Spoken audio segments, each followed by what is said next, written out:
Dr. Alexandre Miguel, presidente da Associação dos Magistrados de Rondônia, desembargador. Prazer imenso tê-lo aqui. Prazer, Sérgio. É uma honra estar aqui com você no seu programa. Nós estamos vivendo, doutor Alexandre, em tempos diferentes, em tempos difíceis. Nosso país está tendo uma crise moral, uma crise que nunca se viu na história. Como é que está, sob o ponto de vista do judiciário, tudo isso que está acontecendo com o nosso país? Olha, o judiciário está sendo protagonista de boas ações nesse contexto, né? Veja você que muitos desses problemas que hoje têm surgido têm virado roteiro de tribunal, né? É verdade. Assim como os Estados Unidos adoram um filme de tribunal, isso está vindo agora no nosso contexto, tamanha a eficiência que o judiciário vem atuando nessas causas, nesses problemas, principalmente no âmbito da Lava Jato, enfim, de outras ações que são de grande magnitude e de interesse para a nação. Muito bem, mas nós temos também o outro lado da moeda, na medida que o judiciário começa a tirar o tecido putrefato, começa a exterminar os cânceres da sociedade, ou seja, punindo os corruptos, botando gente na cadeia, os ataques ao Poder Judiciário se intensificam. E aí, doutor Alexandre? É verdade, Sérgio. Nunca se viu, da mesma forma com que o Judiciário tem atuado de forma eficiente e eficaz para desmantelar, digamos assim, esse câncer, né, que vem atingindo o seio político e social também. Também nunca se viu um ataque tão forte para a magistratura, né? Num contexto de tentar desestabilizar a instituição Poder Judiciário. Mas somos feitos de homens fortes, né? Os magistrados são pessoas abnegadas, dedicadas àquilo que faz. Provavelmente isso vai passar ao léu. A gente viu, inclusive, doutor Alexandre Miguel, no próprio Congresso Nacional, algumas tentativas de, não dá para se dizer calar o judiciário, mas pelo menos intimidar um pouco. Isso é real ou é paranoia do apresentador? Não, Sérgio, você tem toda a razão. É fato real. Veja, que nós temos alguns projetos de leis em andamento no Congresso Nacional e muitos deles visam a enfraquecer o próprio Poder Judiciário. Há pouco tempo atrás, em discussão, uma nova lei de abuso de autoridade, quando nós já tínhamos uma lei já antiga e que vinha nos servindo, bem ou mal, mas vinha nos servindo. A desculpa, a pretexto de que precisava da modernidade da lei, trazer uma lei nova. Até aí tudo bem, então vamos trabalhar, mas sem hipocrisia, fazer uma discussão mais ampla e geral. O que aconteceu foi que está ainda lá em discussão, mas diminuiu muito, mas se estabeleceu alguns parâmetros para aquela lei e se colocou dentro daquela lei alguns atores que seriam os mais afetados. O Judiciário, é claro, o Ministério Público e a Polícia. Quando a lei anterior eram todos os agentes públicos com maior intensidade. E significa dizer que estão fora dessa lei que está sendo votada o Executivo e o Legislativo. E colocaram um ingrediente a mais, né? Que é a criminalização das prerrogativas dos advogados, né? O que isso leva a um temor da magistratura de atuar de uma forma bem mais intensa. Na verdade, Sérgio, a quem interessa o enfraquecimento do judiciário? Acho que essa é a pergunta que nós devemos fazer, que a sociedade deve fazer. Nesse contexto dessa tentativa de enfraquecimento, dessa tentativa de ataque ao judiciário, a AMB, a Associação dos Magistrados do Brasil, emitiu uma nota muito forte essa semana, que inclusive nós reproduzimos, o nosso querido Beni Andrade já leu com esse vozeirão que Deus deu a ele, no programa dos Dinos, e nós reproduzimos nos nossos telejornais, e eu queria que o senhor falasse um pouquinho sobre essa nota. Por que essa nota e o que ela defende no geral, doutor Alexandre? Veja, essa nota vem justamente a calhar nesse momento onde os ataques ao Poder Judiciário têm se intensificado. E como eu me referi, são ataques, na verdade, para jogar uma cortina de fumaça nos problemas que vêm sendo desvendado, aliás, pelo Poder Judiciário, né? Então, veja você, são circunstâncias que a sociedade precisa estar atenta. É obrigação nossa do Judiciário, aliás, chamar a atenção da população a respeito disso, dessa situação orquestrada de tirar a atenção dos grandes problemas. Vejam, recentemente tivemos aí a apreensão de 51 milhões do seu GEDEL num apartamento funcional. Uma denúncia oferecida contra 2 ex-presidentes da República, onde se pretende se ressarcir 6,8 bilhões de reais desfalcado dos cofres públicos. E aí vem a cortina de fumaça dizendo que o magistrado recebe isso ou aquilo, enfim. Pois eu ia entrar nessa seara agora. Essa questão que está sendo batida depois de muito tempo, de que os juízes têm super salários, que os juízes estão ganhando demais, faz parte dessa cortina de fumaça? Ou, por outro lado, é até bom que se discuta isso para que a sociedade saiba o que está acontecendo realmente? Eu acho que a gente precisa discutir, se for para discutir a questão salarial, a gente tem que discutir sem hipocrisia e analisar todos os agentes públicos e todas as categorias o vencimento. Veja, inclusive deputados, senadores, enfim, de fazer uma varredura e uma avaliação do serviço que se presta e o valor correspondente a isso. Precisa ter esse parâmetro. Agora, falar e acusar e jogar alguma fumaça, isso não contribui em absolutamente nada. Veja, nós tivemos agora essa semana o lançamento da Justiça em números pelo Conselho Nacional de Justiça. São 100 milhões de processos sob a responsabilidade de pouco mais do que 15 mil juízes no Brasil inteiro. Vejam só, 100 milhões de processos. Os magistrados, é preciso que se diga, a carreira, são agentes de Estado. Desenvolvem um trabalho de grande responsabilidade e interesse social. Precisa de ter uma remuneração condigna. Eu preciso lhe perguntar, porque o nosso telespectador vai me matar se eu não perguntar.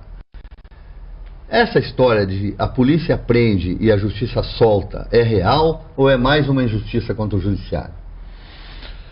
Boa pergunta. Boa pergunta.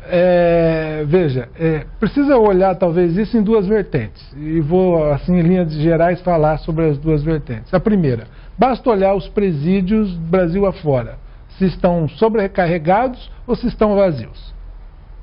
Então, é óbvio que o que se tem visto ultimamente é uma superpopulação carcerária. Então, me parece-me que isso não é talvez realista dizer que a polícia prende e o judiciário solta. Segundo, o juiz, o magistrado, ele cumpre o que está disposto na lei.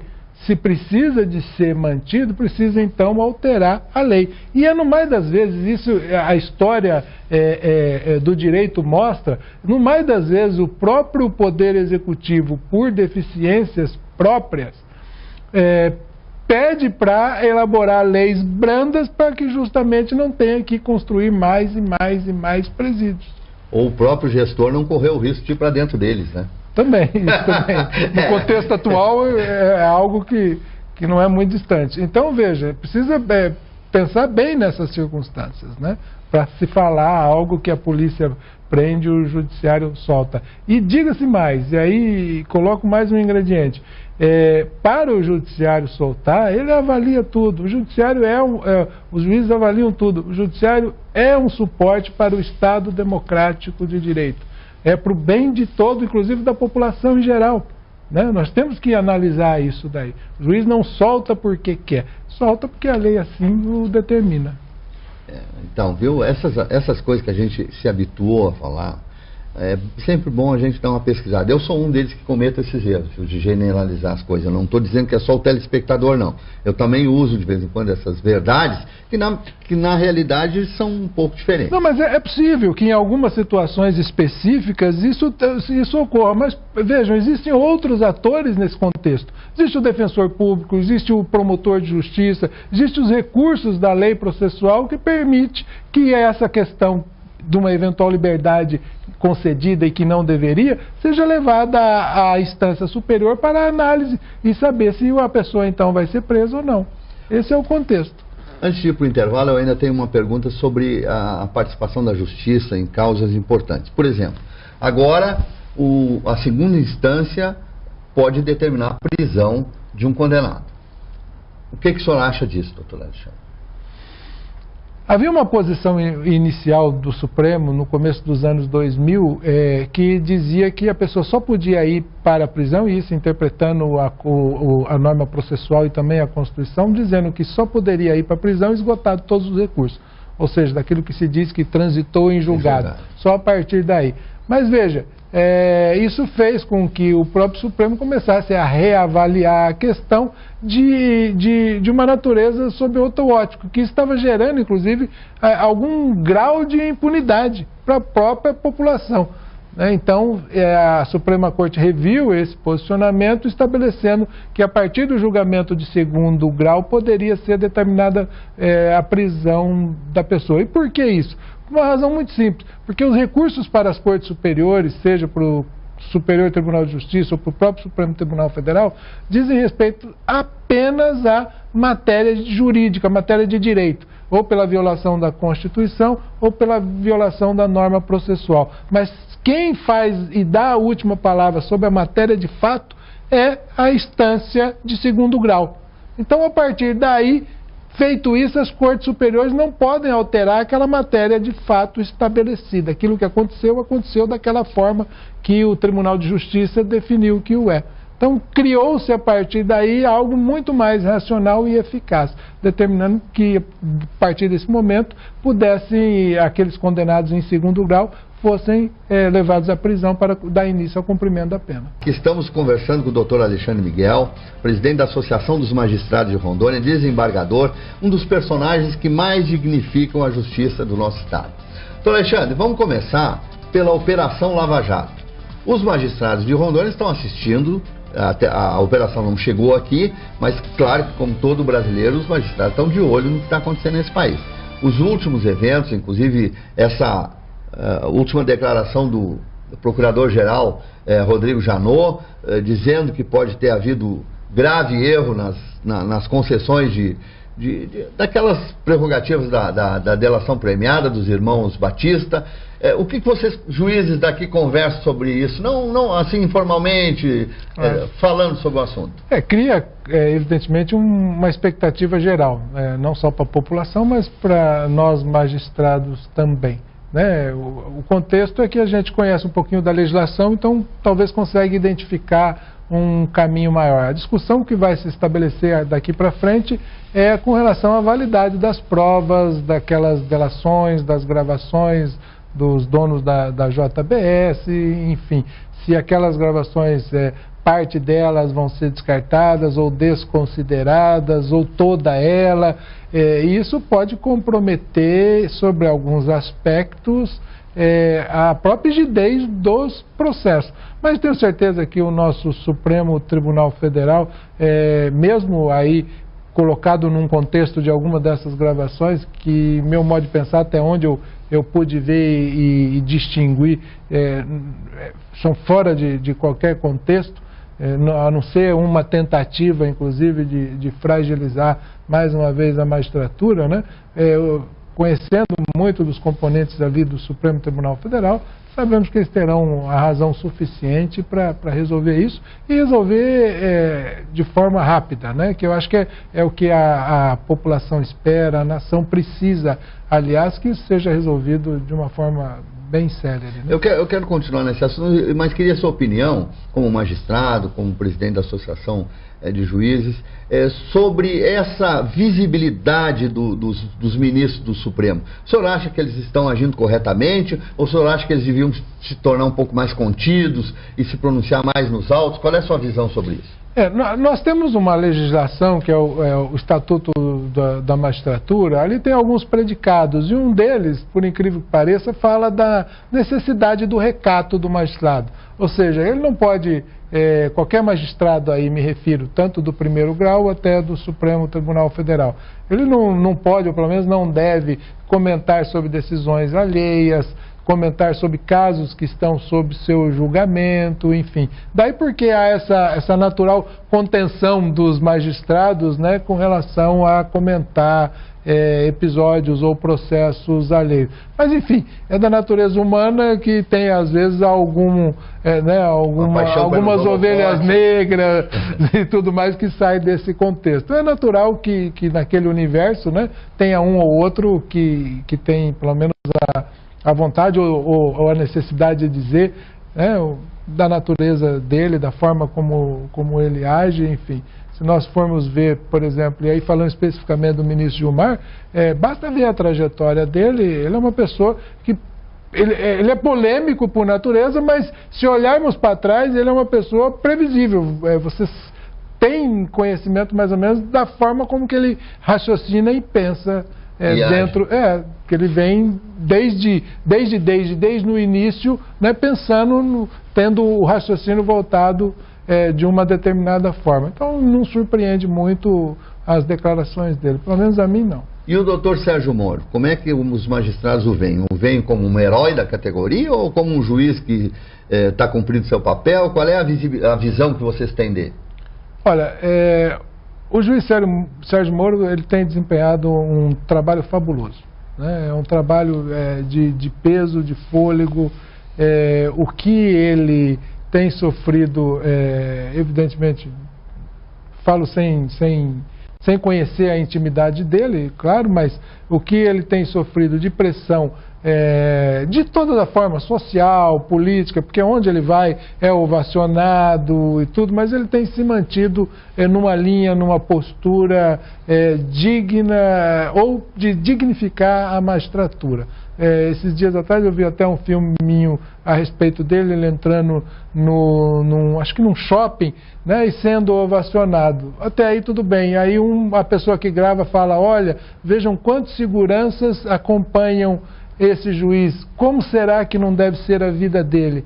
Então vejam o que isso traz. Ele trabalha, faz o seu papel, em consequência, ele tem toda a tua rotina, a sua vida alterada, né, de uma forma drástica, tem que andar com segurança, enfim, a sua família, os filhos, tem todo que ter uma proteção, uma vida diferenciada com relação a isso. Né? Pois eu transfiro essa pergunta para cá, doutor. O senhor que é o presidente da associação e que representa a sua categoria. Vamos pegar o senhor. O senhor tem mãe, tem pai, tem família, tem filho, tem esposa, tem amigos e tem que cuidar com tudo que o senhor faz. Como é que ter uma vida assim? Vale a pena seguir essa carreira com todo esse sacrifício? Vale a pena. Vale a pena porque nós trabalhamos em prol da sociedade, né? O Poder Judiciário, os magistrados trabalham para resolver problema e dar estabilidade à sociedade. É esse o grande foco nosso, é intensificar o papel da democracia, fazer com que a sociedade tenha a necessidade de cumprir determinadas regras. Por isso que é muito importante, Sérgio, que a população reconheça essa importância do judiciário e reconheça o que tem acontecido ultimamente, de tentar desvirtuar ou denegrir a imagem, enfim, ou enfraquecer o poder judiciário. Isso só vai trazer um caos para a própria sociedade. Um judiciário fraco não vai ter condições de solucionar os litígios a qual a população entrega a confiança do judiciário. Como eu me referi, são 100 milhões de processos para uma população de 200 milhões de pessoas. É muita coisa, é muita coisa. É um processo para cada 2 pessoas, 2 habitantes. É demais, é demais. E aqui em Rondônia, desculpa te interromper, aqui em Rondônia nós temos 3 magistrados com segurança pessoal por ameaça enfim. É verdade. Tivemos recentemente uma ameaça pública dos criminosos aí contra o juiz. Mas eu nem quero dar muita atenção para isso, para que não se divulgue essa bandidagem. Os bandidos têm que ficar na cadeia, lá é o lugar deles. Nosso judiciário de Rondônia, nós já damos exemplos e fomos copiados por outros judiciários. O que mais o senhor destacaria? Por que o judiciário de Rondônia tem esse destaque? Qual é o motivo disso? Olha, A propósito, com o lançamento dessa justiça em número, o Rondônia, o Tribunal de Justiça de Rondônia, e digo não o tribunal em si, mas o Poder Judiciário do Estado de Rondônia, e significa primeiro e segundo grau de jurisdição, ficou em segundo lugar de produtividade entre os tribunais de porte pequeno, e são muitos tribunais de porte pequeno, que é dividido em porte grande, médio e pequeno. Veja, isso é um estilo que a Justiça de Rondônia aplicou desde, né? Desde a criação do Estado, muitos vieram para cá, os bandeirantes de Rondônia, e dentro da magistratura nós temos inúmeros bandeirantes, né, que viemos aqui para trabalhar em prol desse Estado. Então todos dão o sangue, dão a sua dedicação. Veja, nós... Nesse mês de setembro, o Poder Judiciário de Rondônia já recebeu pouco mais de 145 mil processos. Nossa. Dentro desse número já se resolveu também quase 100%. 91, 92% de causas resolvidas daquilo que entrou. Numericamente falando, né? Isso não quer dizer que o processo que entrou esse ano foi resolvido esse ano. Entendi. Até porque tem um acervo grande ainda em tramitação, né? Então são todos muito comprometidos com a sociedade, com a justiça. A qualidade dos nossos magistrados, nós perdemos para alguém feio, assim, de goleada, não? Não. Os nossos juízes são juízes muito bem formados, eles passam por estudos, reciclagem jurídica, cursos, aprendizado. Veja, por exemplo, com a chegada das usinas aqui, quando as usinas vieram, era uma novidade para todos, né? Inclusive para nós do Judiciário. Então fomos, arregaçamos a mesa, fomos estudar, fomos procurar saber como que é o mecanismo, quais são os impactos que isso advém, não só ambiental, mas social também, né? E isso fez com que o Poder Judiciário daqui desse vazão aos problemas que foram surgindo. Isso me dá uma possibilidade de ampliar um pouquinho esse assunto. Nós estamos, cada dia o mundo está se modernizando. Crimes que eram crimes que não existiam há poucos anos, agora são crimes. Por exemplo, a questão das redes sociais, da internet, a questão da homofobia, a questão do estupro não é menor, vulnerável, né? De vulnerável, a questão de violência doméstica. Exatamente, essas coisas todas desembocam lá no judiciário. O juiz tem que se atualizar seguidamente, como é que ele se adapta a essa nova realidade? Constantemente os juízes têm que fazer uma reciclagem sobre temas jurídicos e não jurídicos. Só para você ter uma ideia, há alguns doutrinadores, professores, enfim, que dizem que as causas para ser julgadas daqui 5 anos são problemas que ainda não surgiram. Então são problemas que surgirão nos próximos 5 anos, né? E daí porque precisa que os magistrados estejam sempre com constante atualização profissional, funcional, né? Para que possa resolver todo esse conflito, né? Você está nos acompanhando pela Record News, canal 31, pela Sky, canal 331, pela Claro, canal 441.1. Mas amanhã, a partir de amanhã, desse domingo, você já vai nos assistir lá no Gente de Opinião, www.gentedeopinião.com.br, para poder ver calma a gravação de todo o programa que vai ao ar lá pela internet, para Rondônia e para o Brasil e para o mundo, né? Porque a internet hoje é mundial. Eu e o doutor Alexandre vamos estar na sua casa, esteja onde você estiver, pelos 3 canais de televisão e pelo site Gente de Opinião e outros sites do interior do estado que também nos dão a honra de reproduzir nosso programa. Doutor Alexandre, nós temos mais algum tempinho. Eu gostaria que o senhor deixasse uma mensagem à comunidade regional, aos rondonienses, ao nosso povo, sobre o judiciário, sobre de que forma o povo pode ajudar a justiça, de que forma a justiça pode ajudar o povo. Bom, Sérgio, o Poder Judiciário de Rondônia, o Estado é um Estado novo, então a construção do Poder Judiciário aqui em Rondônia também se fez de uma forma um pouco diferente de outras localidades. O que eu quero dizer com isso? Que também se teve a modernidade aqui. Então, muitas de determinadas situações que ocorrem Brasil afora, e eu digo de forma negativa, né? Quando se vê algumas notícias, pode reparar que dentro do contexto regional isso não existe. Porque a Justiça de Rondônia é uma justiça séria, compenetrada naquilo que faz, que busca sempre atuar de forma eficiente, né? E não se pode, por isso mesmo, generalizar. Porque aconteceu algo com um determinado magistrado, como nós vimos agora também, pouco tempo atrás na televisão, aquele caso do magistrado do Eike Batista e tudo. Veja, aquilo foi aquilo. Não existe isso aqui em Rondônia, pelo menos não se tem notícia. E quando se tem notícia, se pune. Se pune. Aqui nós já tivemos alguns magistrados que já foram punidos por ter cometido algum equívoco. Isso é natural, onde claro. Tem o ser humano, existem falhas. O que não se pode, insisto, é generalizar. São 16, 17 mil juízes, Brasil afora. O Conselho Nacional de Justiça, durante 10 anos de existência, 12 anos de existência, puniu 82 magistrados.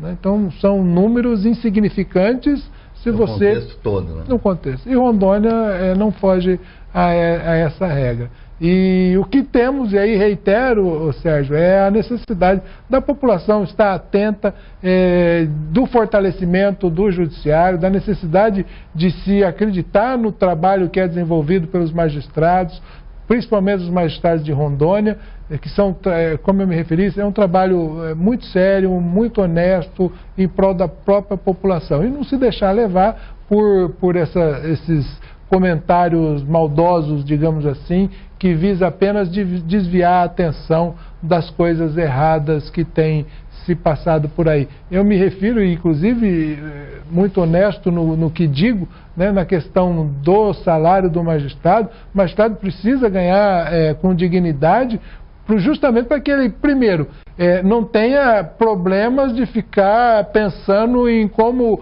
ganhar dinheiro para poder decidir as suas causas. E segundo, não tem influência externa com relação a isso. Já se disse... Tem total independência. Já se disse por aí que o controle do bolso de uma pessoa é o controle da sua própria vontade, né? Muito bem. Então, é nesse contexto que a gente tem que pensar. Você assiste esse programa, como assistiu, pela Sky, pela Record News, pela TV a cabo.